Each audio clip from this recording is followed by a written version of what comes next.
Samantala, walang kawala sa mga otoridad ng dalawang suspect sa pagnanakaw ng motorsiklo sa San Mateo, Rizal.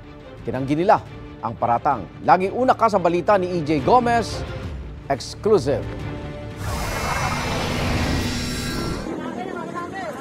Sa gitna mismo ng traffic sa kalsadang ito sa Barangay Banaba, San Mateo, Rizal, nadakip ng mga pulis ang dalawang lalaking sospek sa pagnanakaw ng motorsiklo.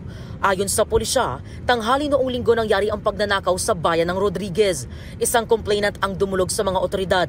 Agad inalerto ang iba't ibang units ng Rizal Police at naglagay ng checkpoints. Nung dumaan itong riding in tandem na suspects, ay beating the red light.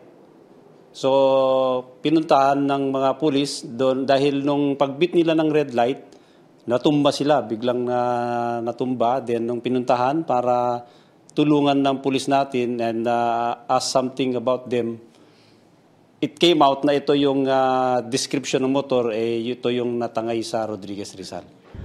Bukod sa walang maipakitang kaukulang dokumento sa motorsiklong kanilang minamaneho, ang dalawang lalaki nanlaban pa raw sa mga pulis. Upon checking, wala silang driver's license. Nagkaroon ng disobedience. Ayaw na nilang makipag-cooperate sa mga kapulisan during the conduct of questioning. Na-recover mula sa mga sospek ang motorsiklong ninakaw. Gayon din ang isang 38 caliber revolver at 3 bala nito. Ayon sa pulisya, nag-ooperate ang mga sospek na sina alias Dennis, 29 anyos at alias JR, 30 anyos sa Metro Manila at unang beses daw sa Rizal. Itinanggi ng mga sospek ang krimen. Totoo po ba na kayo yung nagnakaw ng motor? Hindi po. Hindi po. Ano po yung totoo, sir? Sa korte na lang po kami magpapaliwanag. Sir, kanino po yung baril? Sa korte ko na lang po sasabihin, ma'am.